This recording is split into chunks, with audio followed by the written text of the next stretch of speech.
တကြံရောက်တိုင်းလွမ်းရတဲ့ရတာဆိုရင်တကြံထမင်းပါပဲရှင်။တကြံရောက်ပြီဆိုတော့တကြံထမင်းကိုခင်ချက်စားဖြစ်ပါတယ်။အရင်ဆုံးထမင်းကိုရေငဲ့တင်လိုက်ပါမယ်။ဆန်လုံးလေးတွေရှည်လာပြီဆိုရင်တော့ထမင်းငဲ့လိုက်ပါတယ်။ထမင်းကိုတစ်လုံးချင်းဖြစ်အောင်ရေနဲ့3-4ခါဆေးပြီးစကားနဲ့စစ်ထားလိုက်ပါတယ်ရှင်။ရေစစ်ထားတဲ့ထမင်းကိုမြေအိုးထဲထည့်လိုက်ပါမယ်။ထမင်းထည့်ထားတဲ့အိုးကိုရေသန့်ထည့်ပြီးစိမ်ထားလိုက်ပါမယ်။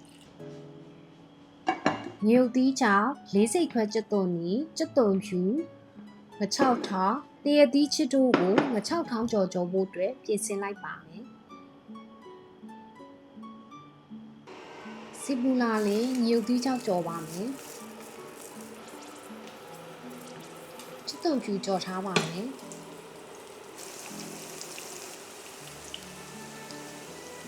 ကျက်သွန်နီလေးစိတ်ခွဲလေးကိုထည့်ကြော်လိုက်ပါကျက်သွန်နီလေးတွေနွမ်းလာရင်ထောင်းထားတဲ့ငချောက်ကြော်ပါမယ်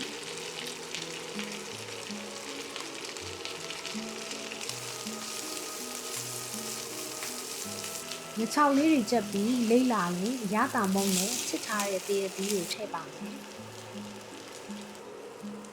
တရသီးလေးတွေလိမ့်ပြီးအနံ့လေးမွှေးလာရင်တော့ငချောက်ထောင်းကြော်လေးချက်ပါမယ်ရှင်တင်းရီအုပ်ဖို့အတွက်ပြားဖျားနံသက်ဖြူကောင်းချင်းဆန်ကိုပြင်ဆင်ပါမယ်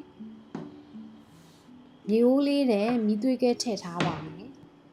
မီးသွေးခဲပေါ်သို့နံသက်ဖြူပြားဖျားကောင်းချင်းဆန်ကိုမီးရှို့ပေးလိုက်ပါမယ်မီးခိုးလေးတွေထွက်လာပြီဆိုရင်ဖျောင်းနဲ့ဆွဲသွားအောင်မြေအိုးလေးကိုမှောက်ထားလိုက်ပါမယ်ဖျောင်းငွေမြောက်အိုးထဲပြည့်နှက်သွားအောင်ခဏအုပ်ထားလိုက်ပါမယ်ရှင်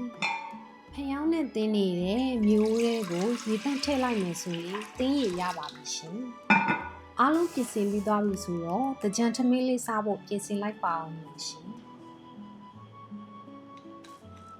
ရေငဲ့တက်ထားတဲ့ထမင်းလေးကိုရေစိမ်ထားတာပဲဖြစ်ပါတယ်ရှင်။တင်းရည်အတွက်အေးမြလက်ဆန်းသွားအောင်ရေခဲတုံးလေးတွေထည့်ပြီးသုံးဆောင်လို့ရပါတယ်ရှင်။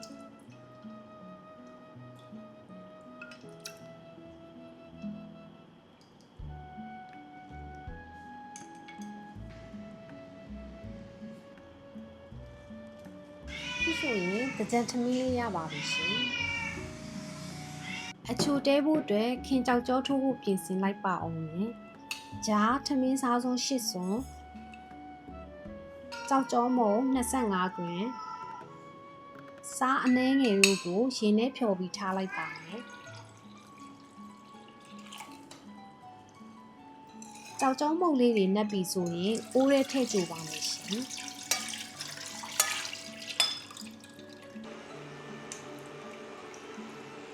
ပြီးရင်အုံနို့ရေထည့်လိုက်ပါမယ်ရှင်ဒီနေရာမှာကြောက်ကြောမုံ25 grams ကိုအုံနို့ရေ1လီတာရေ1လီတာထည့်ပြီးခင်ရကြိုထားပါတယ်ရှင်အုံနို့ရေလေးတွေစုပြီးအုံးစီပန်းလေးတွေတက်လာပြီဆိုရင်တော့ဘန်းနဲ့ထည့်ပြီးအရေးခံလိုက်ရင်နှစ်ထပ်ကြောက်ကြောလေးရပါပြီရှင်ညနေပြင်းညအောင်လေပူပေါင်းလေးတွေကိုဖောက်လိုက်ပါမယ်ရှင်